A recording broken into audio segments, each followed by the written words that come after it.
Selamat sore semuanya, kembali lagi di acara saya Talkshow Teman Orang, di mana saya kali ini akan mengundang 3 anak muda, di mana pendapat anak muda ini untuk meyakinkan masyarakat untuk memilih paslon tanggal 14 Februari tahun 2024 nanti.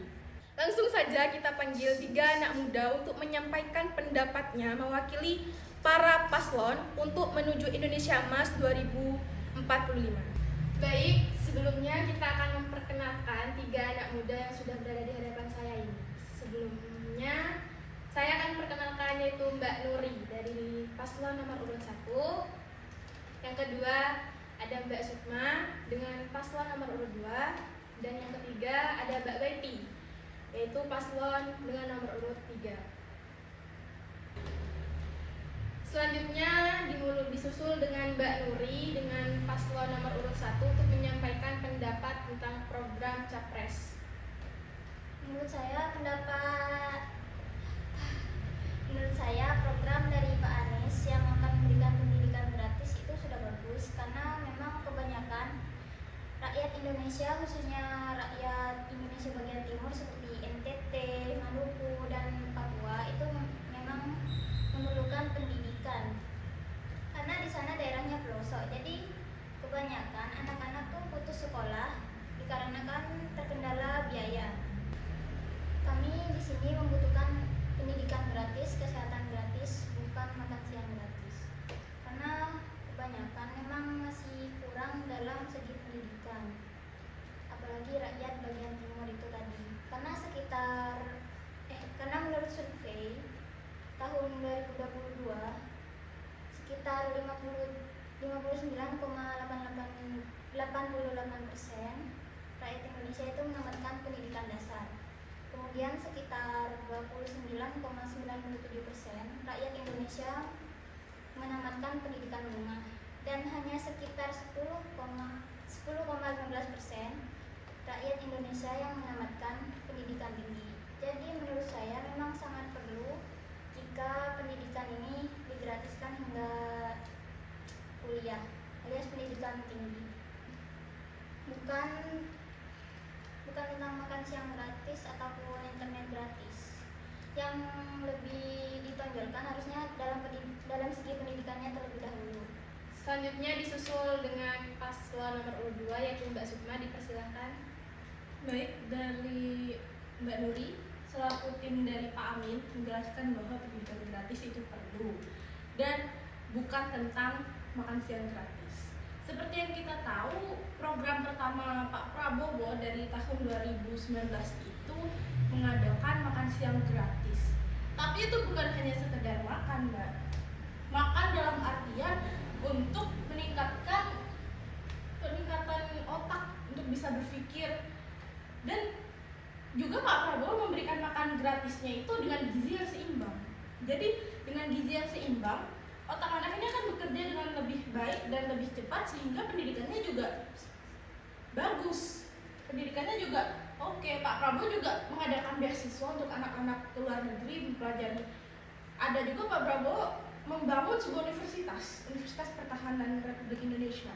Jadi kalau mau bicara soal pendidikan, Pak Prabowo sudah lebih dulu membangun universitas untuk yang katanya Mbak itu harus sampai tingkat tinggi. Nah, tingkat tinggi sini Pak Prabowo sudah menyediakan halamannya. Jadi untuk gimana? Makan siang gratis ini juga buat orang-orang yang kurang mampu. Ini misalnya Mbak ya, kalau ada orang kurang mampu, dia tuh makannya aja susah Mbak. Makannya susah. Orang kalau makan susah lapar, susah konsen. Gimana dia mau belajar dengan baik? Gimana dia mau lebih baik, lebih cepat tangkap dalam materi pembelajaran di sekolah? Jadi itu Mbak, jangka ke depannya itu gimana gitu. Bukan masalah tentang program yang hanya berdasarkan judul makan siang gratis. Makan siang gratis juga ada gizinya. Jadi kalau dilihat dari setiap program utama dari setiap paslon, itu pasti ada plus minusnya. Mbak, Pak Anies mengusung tentang pendidikan gratis untuk Indonesia yang lebih pintar, untuk Indonesia yang lebih berpendidikan. Pak Ganjar sendiri mengusung program utamanya internet gratis untuk mempercepat teknologi dalam pelayanan apapun. Pak Prabowo juga makan gratis ini ada tujuannya untuk memperbaiki gizi. Kita juga tahu di Indonesia, menurut community pelajar yang sudah mensurvei bahwa 26,1% anak-anaknya itu stunting. Stunting artinya kurang gizi.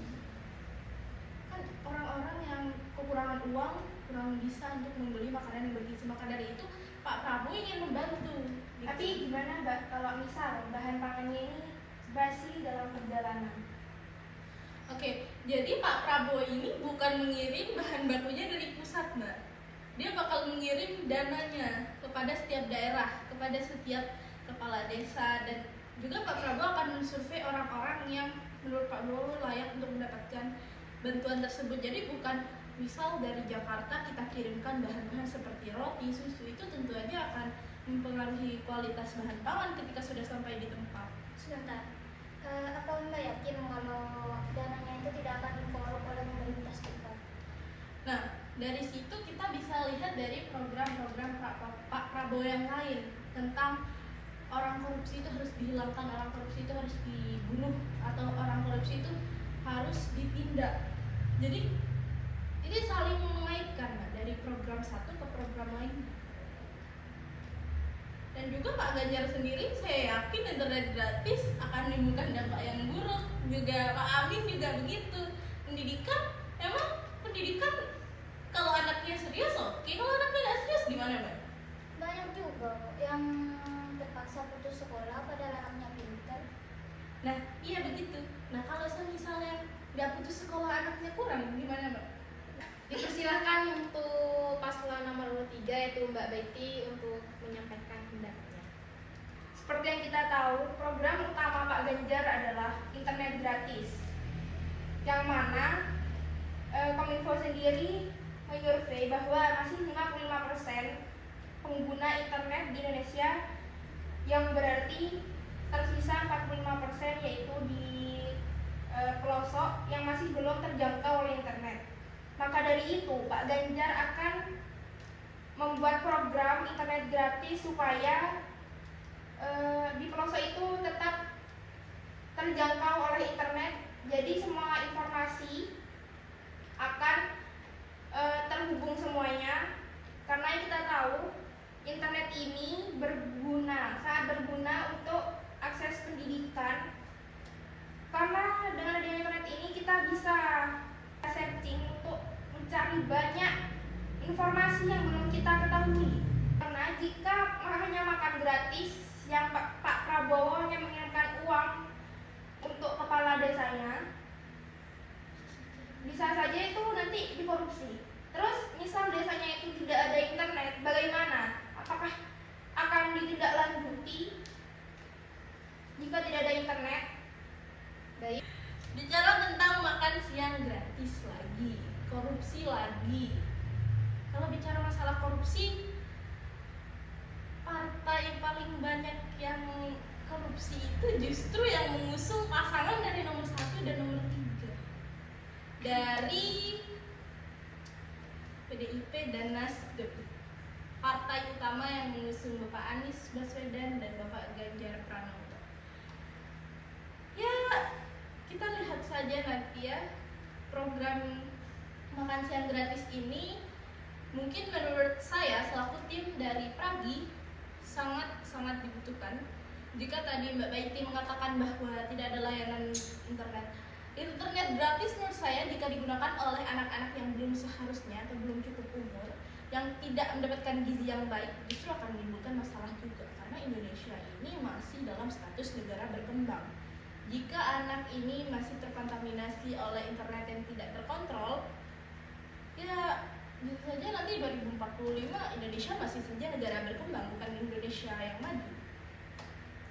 Jadi menurut saya ketika Pak Prabowo mengusulkan program utama itu sudah sangat bagus dan Tapi sangat bisa menjawab dari apakah cuma dengan kita makan gratis Indonesia bakal menuju Indonesia Emas 2045?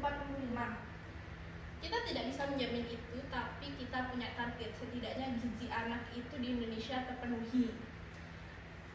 Jadi menurut saya kalau ditanya lebih baik mana, ya lebih baik Prabowo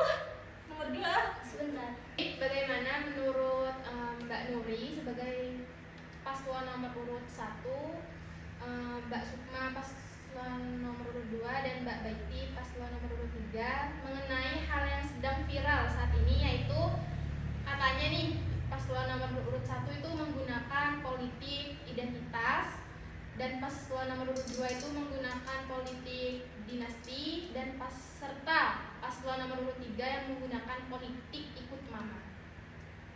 Jadi menurut saya sendiri hal tersebut bukan dilakukan oleh capres melainkan oleh pendukungnya. Dan bisa dilihat sendiri pada saat Pak Anies menjabat sebagai wali kota Jakarta sekitar 5 tahun tidak ada pertengkaran antar umat beragama pada saat itu, dan adanya hanya harmonisasi politik. Terima kasih. Baik, saya akan menentang argumen Mbak terkait yang selama Bapak Anies itu menjadi wali kota Jakarta tidak ada pertengkaran antar umat beragama, betul? Ya. Tapi bisa kita lihat bahwa sebelum Bapak Anies menjabat sebagai wali kota kan sebelum Pak Ahok. Waktu itu malah aman-aman saja ketika Pak Anies menjabat. Orang Islam bahkan ngata-ngatain Pak Ahok dan bilang dalam pidatonya Pak Anies mengatakan bahwa kita tidak boleh memilih orang yang bukan keturunan sama dengan kita. Dan saat itu lawannya Pak Anies itu Pak Ahok. Pak Ahok tidak sama dengan kita. Pak Ahok itu Chinese. Pak Ahok tidak Muslim. Jadi kalau kita bicara tentang perdamaian, menurut saya ketika Pak Anies masuk ke dalam dunia politik malah tambah ruwet gitu umat beragama. Jadi kayak menurut saya agak susah kalau ngomong Pak Anies ini tidak politik identitas itu, karena itu identitas sekali. Orang-orang atau relawan Pak Anies yang mendukung Pak Anies itu kadang-kadang membawa-bawa Allah, membawa-bawa Tuhan dari umat Islam, yang ngomongnya bilang katanya Pak Anies utusan Allah, jika tidak pilih Pak Anies itu dosa. Itu gimana Mbak? Sebentar, itu kan pendukungnya yang seperti itu, bukan dari capresnya sendiri. Oh iya, tapi pendukungnya ini mengatakan seperti itu karena tingkah laku Pak Anies. Sebuah pemimpin ini kan pandangan bagi rakyat-rakyatnya. Tidak mungkin seorang rakyat berperilaku seperti itu jika pemimpinnya tidak memberikan suatu contoh. Baik, saya akan menentang apa yang dikatakan oleh Mbak Nuri. Mbak Nuri mengatakan kalau yang melakukan politik identitas ini bukan Pak Aniesnya, tetapi malah pendukungnya. Justru pendukungnya ini melakukan politik identitas karena Pak Anies duluan yang selalu menyampaikan, selalu mengkaitkan politik dengan agama, dan itu adalah agama Islam. Tetapi kan Indonesia ini Bhinneka Tunggal Ika ya, bukan hanya satu agama aja, bukan hanya Islam aja, tetapi ada banyak agama. Berarti Pak Anies ini hanya mengayomi warga Indonesia yang hanya beragama Islam. Bagaimana dengan yang beragama Konghucu, Hindu, Buddha, Kristen, Katolik, dan Protestan? Sebenarnya bukan hanya mengayomi kepada agama Islam saja, itu terjadi karena beliau beragama Islam. Jadi mungkin beliau lebih paham tentang apa yang ada di Islam daripada di Berarti Pak Anies tidak memiliki rasa toleransi. Dan juga Pak Anies saya lihat dari pendukungnya menodong perkataan-perkataan kepada pendukung paslon nomor urut 2 Prabowo Gibran yang mengatakan bahwa calon presiden saya itu tidak bisa mengaji dan juga tidak menjunjung nilai Islam, tidak pernah sholat, tidak tahu mengaji apa. Itu adalah sebuah tuduhan fitnah menurut saya. Tidak mungkin sebuah pendukung itu mengatakan mengaitkan dengan agama jika tidak dari pemimpinnya. Bagaimana? Saya juga butuh penjelasan tentang Anies yang selalu begitu. Dan saya sendiri ingin bertanya terkait Bapak Ganjar yang menurut saya tidak punya pendirian ya untuk ikut pemilihan presiden saat ini menurut saya tidak punya penilaian, karena di belakangnya ada sosok Ibu Megawati yang menurut saya Ibu Megawati itu ketuanya dan Pak Ganjar itu anggotanya, bukan wakilnya menurut saya. Jadi ya menurut saya Pak Ganjar hanya boneka bagi PDI. Menurut Mbak bagaimana? Baik, Bu Mega yang Mbak tadi bilang membonekakan Pak Ganjar sebagai bonekanya Bu Mega. Padahal yang kita tahu itu Pak Jokowi ini dilatar belakangi oleh Bu Mega. Faktanya, kinerja Pak Jokowi yang sudah menjabat presiden dari tahun 2014 hingga saat ini sudah sangat banyak perkembangan di Indonesia ini. Contohnya, tol, program BPJS, dan masih banyak lagi. Jadi dari situ kita tahu bahwa jika dilatar belakangi oleh Bu Mega, jadi ketika Pak Ganjar akan terpilih menjadi presiden tahun 2024 sampai tahun 2029, mungkin kinerjanya akan lebih bagus dari Pak Jokowi. Jika seperti itu, bukankah Bu Mega terlalu mencampur tangani urusan kenegaraan? Dan juga Mbak, ketika Pak Ganjar itu menurut saya dalam bidang politik kurang bagus. Buktinya saat dia menjabat menjadi gubernur Provinsi Jawa Tengah menduduki sebagai provinsi termiskin. Bagaimana mengurus provinsi yang hanya luasnya lebih kecil daripada sebuah negara, menjadikan provinsi itu sebagai provinsi yang miskin? Bagaimana ketika Indonesia ini memiliki tujuan jadi Indonesia maju 2045. 2045 targetnya Indonesia itu Indonesia menjadi negara maju, bukan berkembang. Jika Pak Ganjar bisa memimpin Indonesia, ya bagaimana jika menjadikan Indonesia sebagai negara miskin? Sama seperti Provinsi Jawa Tengah.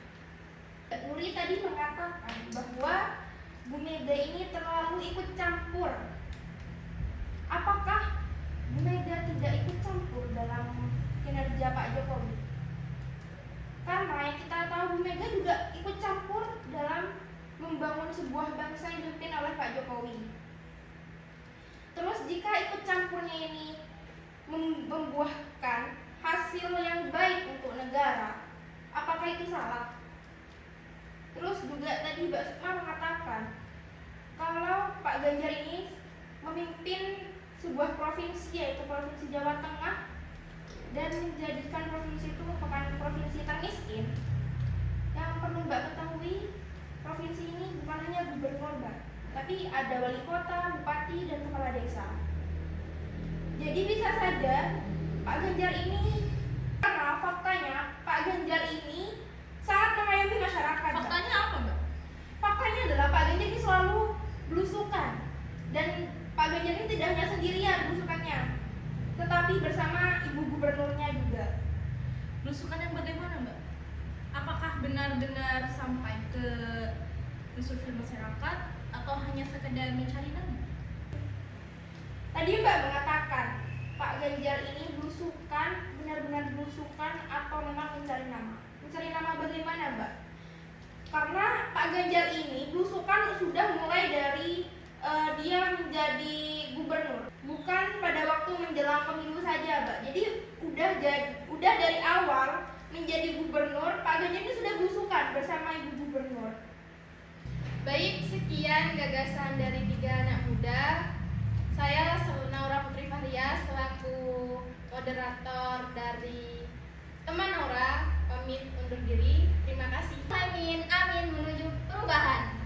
Prabowo Gibran bersama Indonesia Maju menuju Indonesia Emas. Ganjar Mahfud, Indonesia Gerak Cepat, Satset Tas.